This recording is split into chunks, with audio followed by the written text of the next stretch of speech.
Meet Mariam Nabatanzi. Mariam is a Ugandan woman who, by the age of 38, had given birth to 44 children. She is considered the most fertile woman in the world and is popularly known as Mama Uganda or Mama Africa due to the number of biological children she has. She's also known by others as Mother of Quadruplets because she is blessed with bringing forth multiple children per birth. Mariam had a total of 15 distinct births in which she gave birth to quadruplets 5 times, triplets 5 times, and 5 times to a set of twins.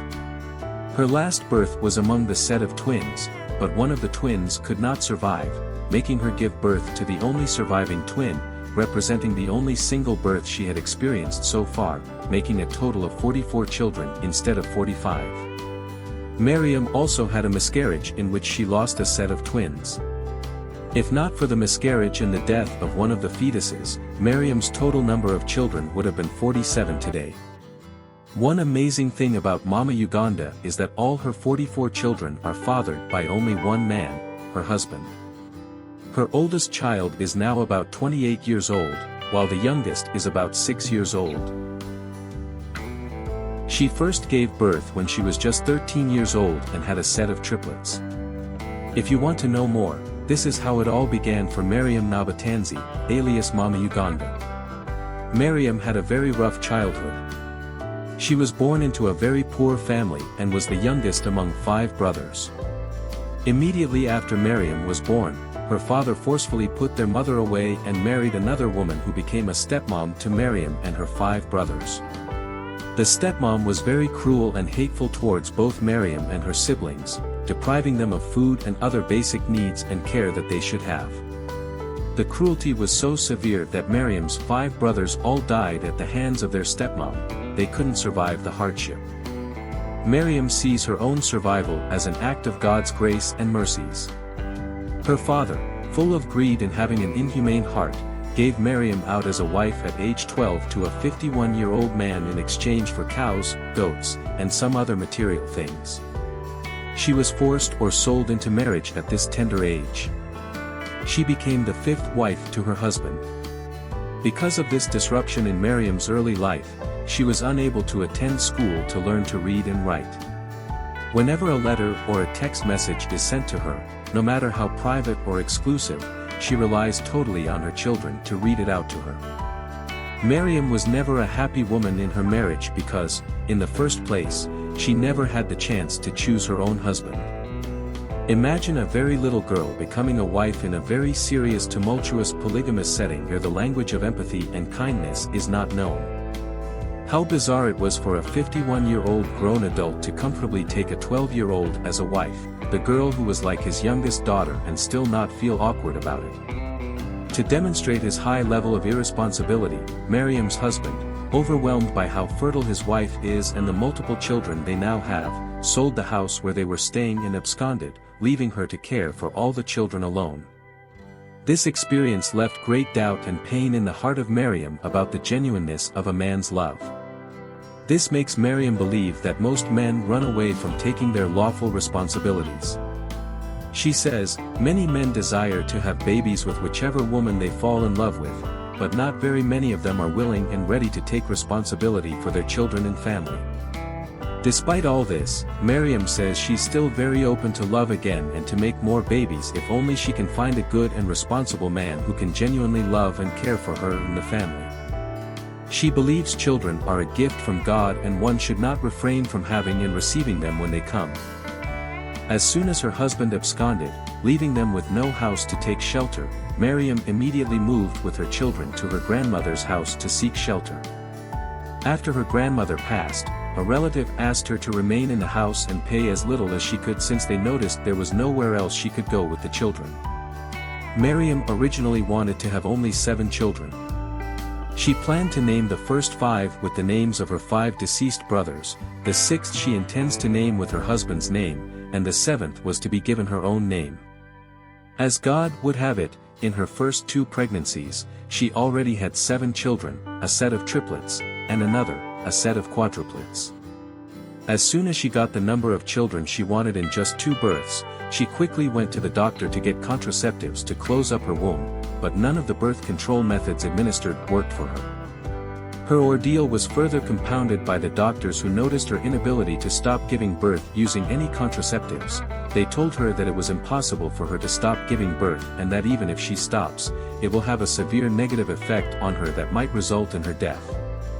The doctors told her that her womb has a lot of eggs, too many for her to stop giving birth if she must enjoy good health.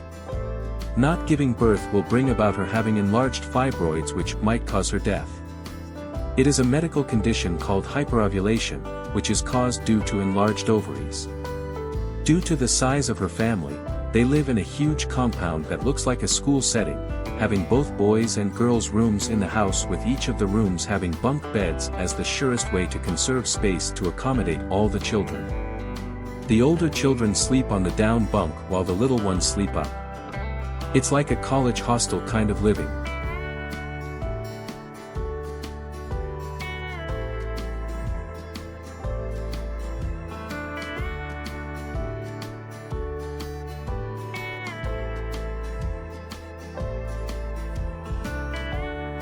Aside from her 44 children, Mariam is also a grandma with about 10 grandchildren. A total of about 65 people stay in the compound, including Mariam's daughters-in-law. Feeding in the house is a serious business which Mariam never jokes with. She ensures her children eat 3 square meals a day and she's never tired or hesitant to cook for her children regardless of the huge quantity and the large size of the pot that is involved, and most importantly, the amount of time used in cooking each time was never being contemplated.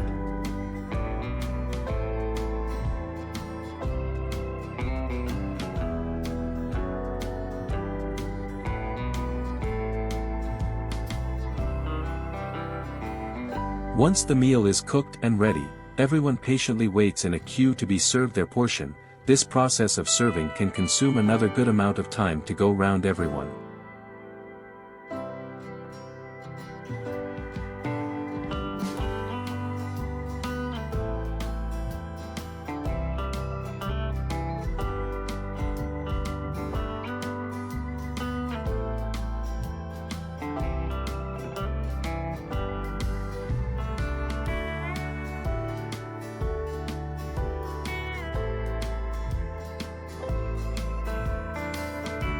Mariam always eats last after every child has been served. They all sit around each other mostly to eat together. It's quite a great coordination and discipline involved.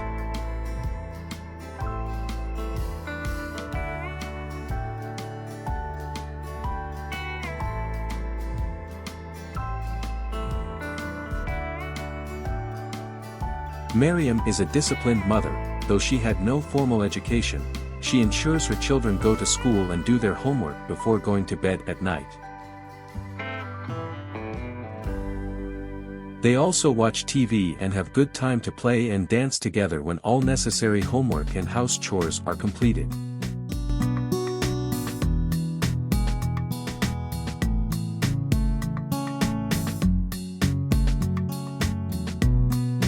The children are trained to take responsibility early, to clean, fetch water, go to school, and also to assist in other domestic activities and work as may be assigned by their mother or older siblings.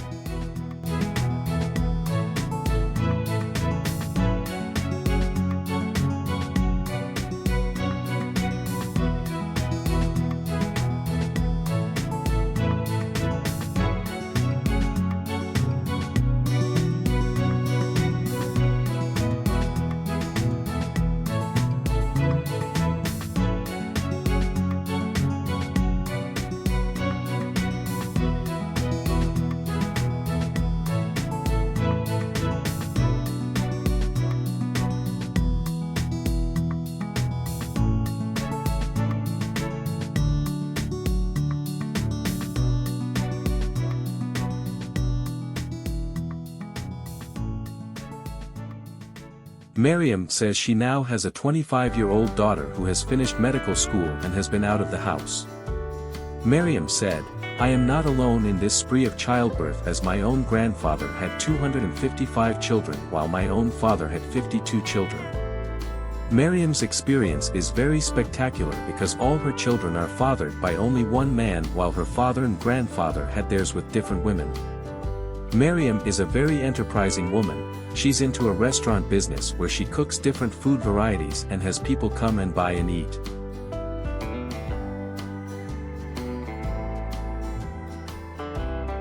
She also prescribes and sells local herbs as medicine to many who don't feel well in their health.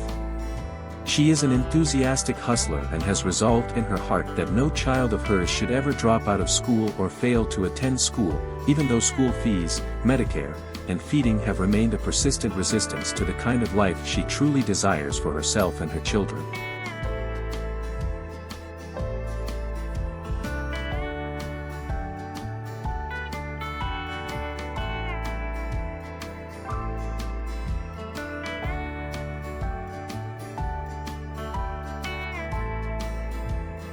Whenever her children are ill, sometimes she goes to the community's clinic or local medicine stores to get treatments and drugs, while sometimes she gives them the local herbs as medicine. Despite all the straining happenings, Mama Uganda is always full of smiles and laughter with her kids. You hardly can notice a moment of despair, depression, or sadness on her face. It is the spirit that never gives up.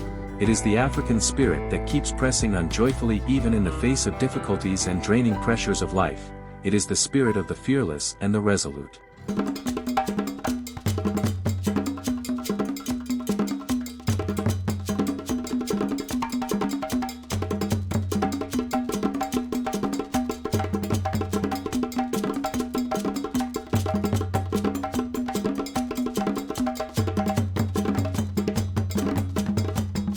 She has received many visitors, both those who went with genuine hearts to render help and support, and those who went to her for their own self-gains, making empty promises which they never get to fulfill.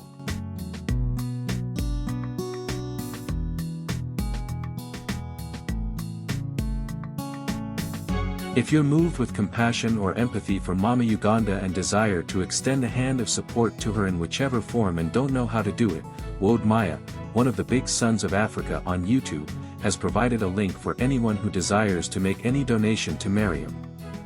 The link is in the description of this video. You can be very sure that whatever support you give, Wode Maya will definitely deliver it to Mama Uganda on your behalf. Do remain cheerful, with your heart lifted up with joy. Don't allow any situation or challenge in life to dampen your spirit. Just like Mama Uganda, remain resolute and resilient. You will surely overcome.